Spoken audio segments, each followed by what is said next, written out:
The Morrigan is as you come to her. I have seen and heard people discouraging others, especially newcomers to the craft, from working with the Morrigan. They stereotype her as being dark, evil, bloodthirsty, all about war and death, because it is the battle and death aspects that are most commonly pushed. The Morrigan is so much more than just those aspects, and how she interacts with us has a lot more to do with us than her. If we approach her with fear, fear is probably what we will feel. On the other hand, if we come to her openly, without preconceived judgment, then we are allowing her to show us her true whole self. The Morrigan is a high goddess, and in stories is the only equal to the Dagda, which is also a high god of the Tuatha De Danann. She is an earth goddess, a goddess of love, a goddess of magic, a goddess of sovereignty. She is queen of the Fae. She is a phantom queen, a battle goddess, a seer and a shapeshifter. She is in every part of the whole life, death, rebirth cycle. There are many reasons, in my opinion, why over time she has been reduced to the mainstream vision of her as we associate today. Much of it starts with the Christianization of people and stories being written from a more Christian point of view.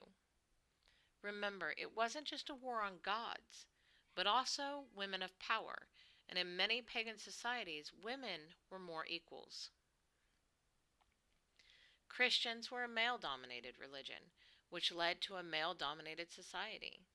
This mentality took a toll on all female figures of strength, in many cases turning them more evil or dark. In current society, she is still, on the whole, being viewed in that way because people keep passing down this idea or vision of who she was.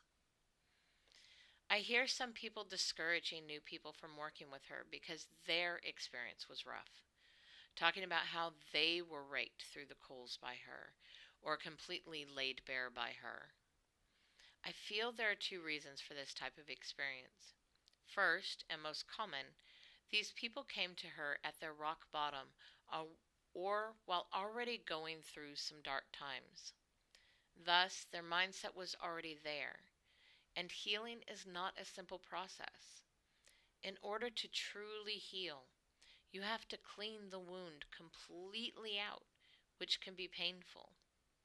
Secondly, they come to her with just these darker aspects in mind, thus expecting certain things from her, and that shape their experience. I'm not saying this is necessarily bad, as sometimes you need those aspects of her, but it continues to diminish her true whole self. My experience with the Morrigan has almost been the opposite. She has been there in those dark moments. She has been there when I needed to assert my personal sovereignty and give me strength of a warrior. She has been there while doing painful, deep healing. The point is, yes, she was there, but it was my choices, my lessons, my journey that had me in those low points, not her pushing me there. She was there to protect, guide, and support me through those, forcing me to see the cause and effect of my own inactions or actions. Now, don't get me wrong, this does not mean she is all love and light either. She has a tough love aura about her and can release rage when it is needed. But the key words here are love and need. I think of it as a balance of both the light and the dark she holds within, and releases depending on what the need of the situation is.